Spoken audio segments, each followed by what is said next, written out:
দমদমে স্কুলের মধ্যে সিন্ডিকেট বৈঠক স্কুলের শিক্ষিকা তথা কাউন্সিলর গোপা পাণ্ডে, দক্ষিণ দমদম পৌরসভার ৩ নম্বর ওয়ার্ডের কাউন্সিলর গোপা পাণ্ডে টাকা পয়সা নিয়েও আলোচনা, ভাইরাল ভিডিও ঘিরে বিতর্ক। আপনাদেরকে দেখাবো সেই ছবি। দমদম স্কুলের মধ্যে সিন্ডিকেট বৈঠক স্কুলের শিক্ষিকা তথা কাউন্সিলর গোপা পাণ্ডে, ঠিক কি হয়েছে, কি ভাইরাল হয়েছে আমরা সেটাও জানবো, কথা বলবো। আমাদের সঙ্গে রয়েছেন আমাদের প্রতিনিধি সৌমেন। ঠিক কি অভিযোগ এক্ষেত্রে স্কুলের মধ্যেই সিন্ডিকেট বৈঠক? দেখো, একদমই তাই। যেমনটা বেশ কয়েকটি ভিডিও ভাইরাল হয়েছে এবং এই ঘটনার পর যেমনটা জানা যাচ্ছে, দক্ষিণ দমদম পৌরসভা ৩ নম্বর ওয়ার্ডের কাউন্সিলর গোপা পাণ্ডে তিনি ওই স্কুলেই কর্মরত এবং স্কুলের একটি ঘরের মধ্যে যেমনটা দেখা যাচ্ছে যে সিন্ডিকেটের মিটিং চলছে এবং বেশ কয়েকজন রয়েছে যারা কিনা সিন্ডিকেটের ভাগ বাটোয়ারা নিয়ে কিন্তু আলোচনা করছে এবং যেখানে কাউন্সিলরকে পর্যন্ত বলতে শোনা যাচ্ছে যে কাউন্সিলরের কাছে প্রথমত বেশ কয়েকজন অভিযোগ করছে যে তারা যে বিভিন্ন সময় সিন্ডিকেটের টাকা তারা পাচ্ছে না এবং পরবর্তী সময় ঝামেলার সময় তাদের নাম জড়িয়ে যাচ্ছে এবং তার পরিপ্রেক্ষিতে কাউন্সিলরকেও বলতে শোনা যাচ্ছে যে আমি ভোটের সময় ব্যক্তিগতভাবে বেশ কয়েক হাজার টাকা কিন্তু আমি খরচ করেছি। এবং এই ঘটনা যখন ঘটছে ২৭ তারিখ, সেই সময় কিন্তু পুরো দমে কিন্তু স্কুল চলছিল এবং পরবর্তী সময় আমরা যখন এই স্কুলের যিনি প্রধান শিক্ষক রয়েছে তার সাথে যোগাযোগ করি, তিনি আজকে যেমনটা জানান যে এই ঘটনা তার সামনেও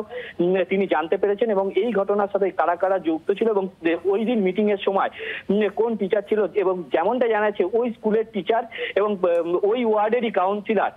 তিনি কিন্তু এখানে উপস্থিত ছিলেন এবং যদি ঘটনা সত্যতা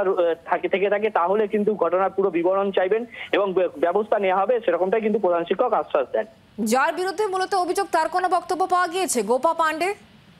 দেখো, এই বিষয়ে আমরা যখন ৩ নম্বর ওয়ার্ডের কাউন্সিলর গোপা পাণ্ডে তার সাথে ফোনে যোগাযোগ করেছিলাম, তিনি কিন্তু পুরো বিষয়টি অস্বীকার করেন। তিনি যেমনটা জানান যে আরজি করের ঘটনার প্রতিবাদে তারা একটি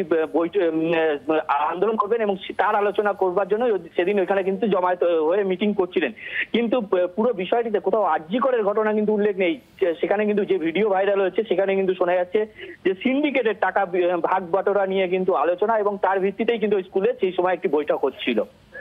সৌমেন, একটু জানার চেষ্টা করবো, তুমি বলছিলে যে ২৭ তারিখের ঘটনা যেখানে সিন্ডিকেট নিয়ে আলোচনা হয়েছে এবং যে ভিডিও সামনে এসছে সেখানে সেই রকম কথোপকথন শোনা গিয়েছে, ঠিক কি রয়েছে ভিডিওতে এবং এই গোপা পাণ্ডের সঙ্গে আর কারা ছিলেন?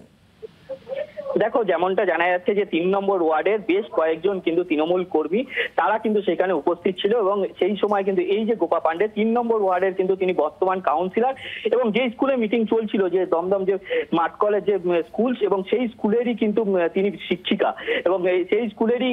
গ্রাউন্ড ফ্লোরে একটি রুমের মধ্যে তার কিন্তু বৈঠক চলছিল এবং সেখানে কিন্তু বেশ কয়েকজন যুবক তারা যেমনটা দেখা যাচ্ছে যে সেই ভিডিও ভাইরাল হয়েছে সেখানে কিন্তু দেখা যাচ্ছে যে কাউন্সিলরের সাথে তারা বৈঠক করছেন এবং যেখানে কিনা সিন্ডিকেট নিয়ে কিন্তু আলোচনা হচ্ছে এবং ভাগ বাটোয়ারা টাকা এবং যে ঝামেলা সাম্প্রতিক সময় এখন বেশ কিছু ঝামেলা এই ওয়ার্ডে কিন্তু আমরা দেখি যে প্রায় সময়তেই ঘটে থাকে এবং সেই সব বিষয় নিয়েও কিন্তু আলোচনা হচ্ছে এখানে এবং স্কুল চলাকালীন এই ধরনের একটা